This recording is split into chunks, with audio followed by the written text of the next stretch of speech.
Assalamualaikum warahmatullahi wabarakatuh. Salam dan bahagia. Saya M. Fahrul Razi akan menyampaikan koneksi antar materi modul 1D4 budaya positif. Sebelum saya lanjutkan, saya sampaikan tugas ini adalah tugas CGP angkatan ke-7 terkait dengan koneksi antar materi modul 1D4. Dalam kesempatan ini, saya akan memberi kesimpulan mengenai peran serta saya dalam menggerakkan budaya positif di sekolah. Saya rasa CGP ini memberi pengalaman saya yang luar biasa yang nanti akan saya tuangkan di sini. Yang pertama, guru baik. Guru baik adalah seorang guru yang memiliki kemampuan dalam mewujudkan budaya positif di sekolah. Itulah inti dari guru. Karena ketika guru punya mindset yang luar biasa, maka akan tercipta pula budaya positif. Budaya positif itu diantaranya disiplin positif, memahami motivasi perilaku manusia berkaitan dengan hukuman dan penghargaan, posisi kontrol seorang guru. Ini ya. Kemudian ada yang nomor 5, yaitu guru, yaitu pembuat kesepakatan keyakinan kelas. Dan yang terakhir, penerapan segitiga institusi. Baik, akan saya jelaskan yang pertama, yaitu kaitannya dengan disiplin positif. Disiplin positif yang dimaksud adalah suatu cara penerapan disiplin di mana mengajarkan kepada anak yang bertanggung jawab menumbuhkan kesadaran diri berdasarkan nilai-nilai kebajikan. Ini akan saya rinci agar lebih paham, yaitu disiplin positif lebih ke arah disiplin diri ya. Baik, kemudian yang perlu dipahami lagi adalah kondisi dari poin disiplin positif ini adalah terdiri dari kesadaran diri yang dimunculkan dalam penyadaran motivasi internal dari tubuh kita, dari tubuh siswa itu, bukan karena paksakan ya, bukan karena pujian dan lain-lain. Oke, saatnya kita bahas yang kedua, yaitu guru harus memahami motivasi perilaku manusia. Dalam motivasi perilaku manusia terdiri dari 2, internal dan eksternal ya. Dikatakan internal itu dari dalam, dorongan dari motivasinya siswanya sendiri. Kalau eksternal dari lain, dari luar, dari ayah, ibu, teman. Eksternal yang pertama itu adalah karena hukuman ya. Boleh jadi karena hukuman, itu eksternal. Itu agak paksa ya, dipaksa akan berjalan, baru dipaksa akan jalan. Begitu juga dengan eksternal imbalan ya, atau hadiah, itu balance. Dengan eksternal hukuman sama imbalan itu seimbang. Jadi hati-hati juga kalau imbalan ke anak yang berlebih ya menjadi tidak bagus ya. Maka dari itu yang bagus kita gunakan adalah motivasi internal untuk menjadi orang yang mereka inginkan, untuk menghargai dirinya sendiri dengan nilai yang mereka percaya. Hindari hukuman. Hindari hukuman. Yaitu untuk minimalisir motivasi eksternal. Ini diminimalisirkan, sedikitkan meskipun tetap ada. Selanjutnya akan kita bahas, yaitu yang ketiga, 5 posisi kontrol seorang guru. Ini juga penting dipahami. Yang ketiga ini, kenapa penting? Karena ketika seseorang memiliki kendali kontrol, itu akan sangat mudah sekali untuk mengarahkan anak. Bukan anak saja, siapapun juga akan mudah sekali. Jadi nanti kita akan bahas juga apa itu 5 posisi kontrol seorang guru itu.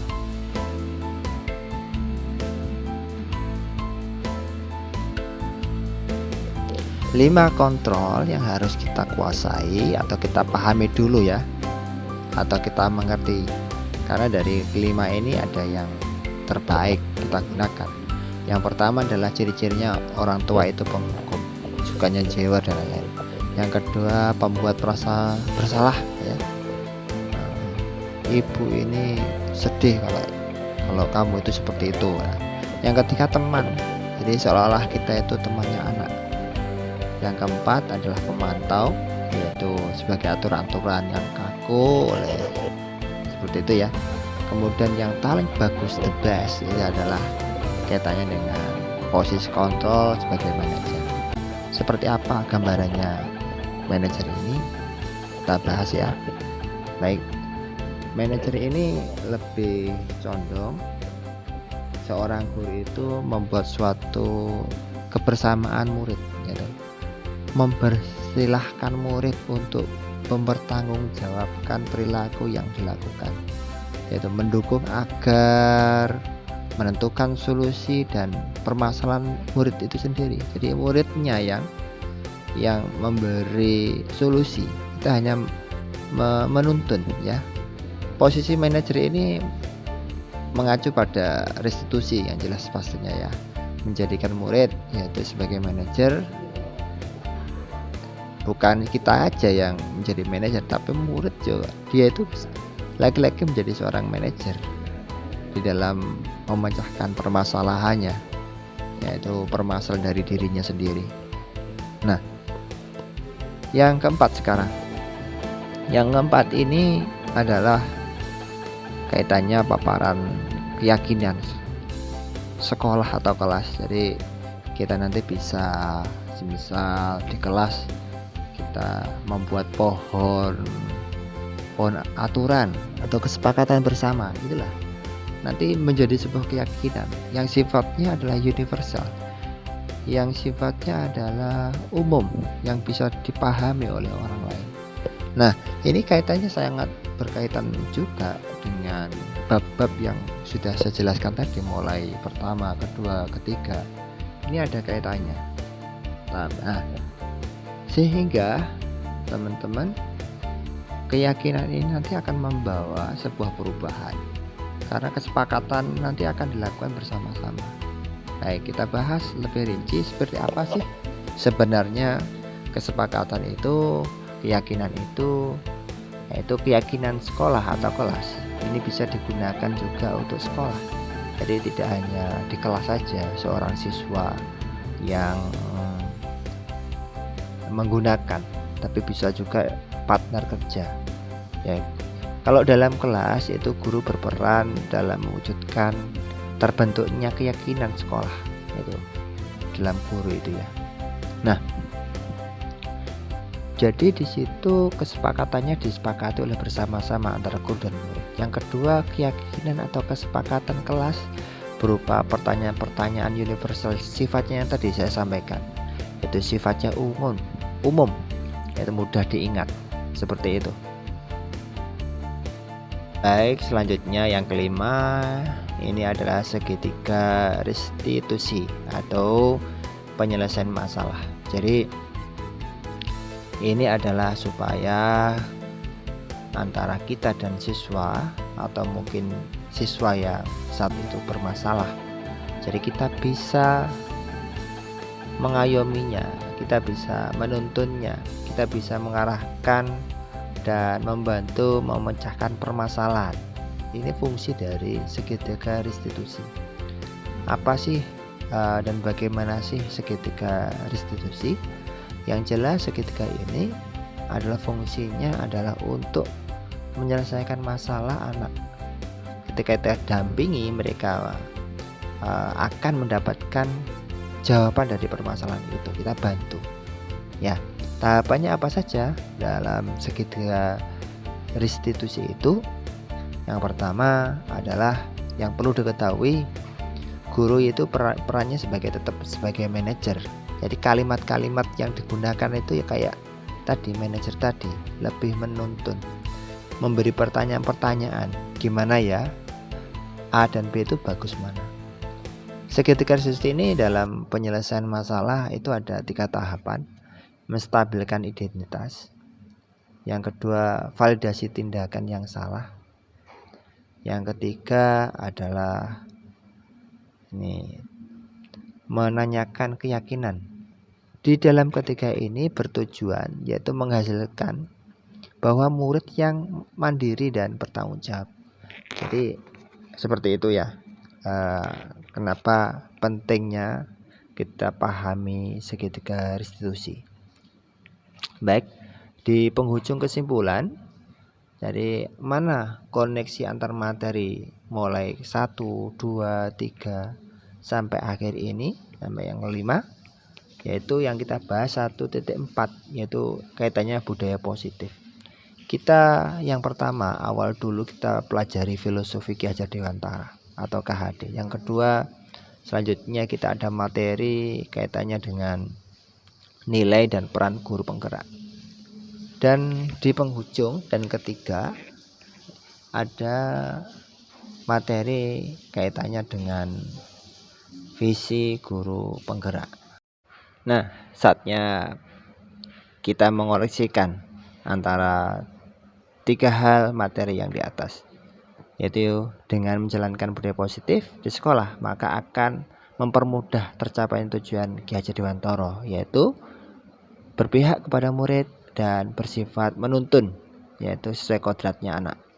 Itu yang paling penting ya dalam koneksi antar materi, baik filosofi, nilai, peran guru penggerak, dan visi. Selanjutnya, agar supaya kita itu sukses dalam terwujud sebagai guru penggerak, yaitu harus memiliki 5 nilai guru penggerak itu, yaitu berpihak kepada murid, mandiri, reflektif, kolaboratif, dan inovatif. Nah itu. Kemudian kesimpulannya adalah budaya positif itu ternyata dapat terwujud dengan cara kita berkolaborasi, gitu ya, ke semua warga sekolah, yang itu diyakini bersama, disepakati bersama. Salah satu perubahan yang diinginkan oleh guru penggerak adalah yaitu terbentuknya budaya yang positif, agar sekolah itu nyaman, aman, dan berpihak kepada murid. Itu visi dari guru penggerak. Ya tadi, visi adalah pembawa perubahan. Nah, bagaimana menjalankan visi? Yaitu dengan cara harus memakai namanya prakarsa perubahan, ya, sesuai dengan profil atau yang diajarkan Ki Hajar Dewantara. Baik, saatnya hari ini kita merefleksi sendiri apa yang sudah kita pelajari, apa yang perlu kita terus pelajari agar supaya menjadi lebih baik. Jadi dari kesimpulan yang terakhir tadi, dari koneksi antar materi, jadi dapat kita pahami bersama-sama, dan ternyata banyak hal yang di situ kita tidak tahu ya, kaitannya dengan menjadi guru yang hebat. Jadi menjadi guru yang hebat itu ya pastinya harus memahami secara visi misi, secara filosofinya, ya, dengan teknik-teknik tertentu. Maka refleksi yang perlu kita tanya, sejauh mana ya pemahaman Anda atau kita tentang konsep-konsep inti ya yang telah kita pelajari selama ini di modul ini. Nah, ini perlu direfleksikan, apakah semua sudah paham? Apakah mungkin ada materi-materi yang belum paham? Ya, kita buka lagi, kita pelajari lagi agar supaya setelah lulus dari CGP ini memang benar-benar lulusnya itu luar biasa. Ya, dan bisa tergerak ya, bergerak dan menggerakkan. Ini. Jadi nanti kita coba apakah semuanya bisa kita pahami, ada materi-materi yang belum dipahami, maka kita buka kembali. Ya, kita buka kembali modul-modul, video-video ya. Dan hari ini di dalam seluruhnya yang kita pahami adalah kita memahami konsep-konsep inti dalam modul mulai awal sampai penghujung ini, yaitu kaitannya 1 disiplin positif, 2 teori kontrol, ada 3 kita memahami teori motivasi, nomor 4 ada ya istilah hukuman penghargaan itu bagaimana, nomor 5 posisi kontrol guru itu seperti apa, 6 kebutuhan dasar manusia itu seperti apa, 7 keyakinan kelas dan segitiga garis itu apa. Jadi ketujuh ini apakah semua sudah dipahami atau mungkin ada yang belum dipahami? Baik, dari 7 konsep ini, mari kita hayati bersama. Mudah-mudahan bermanfaat untuk kita semua. Suasana belajar yang sangat bahagia di CGP ini, yaitu memang ada tahapan-tahapannya dalam belajar. Tidak mungkin kita itu langsung bisa. Yang pastinya, yang pertama kita mempelajari dengan cara inkompetensi, yaitu kita masih belum memiliki kompetensi di bawah alam sadar, yaitu di bawah sadar. Yang kedua ada kompetensi bawah sadar. Yang ketiga kompetensi sadar, baru nanti kita akan memiliki namanya kompetensi bawah alam sadar. Ini yang menjadi otomatis kesuksesan kita. Jadi mari kita semangat dan terus meningkatkan kualitas dan belajar kita. Dan sekian, terima kasih. Salam dan bahagia. Saya Muhammad Fahroji.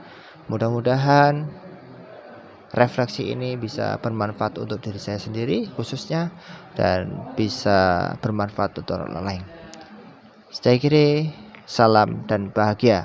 Wassalamualaikum warahmatullahi wabarakatuh.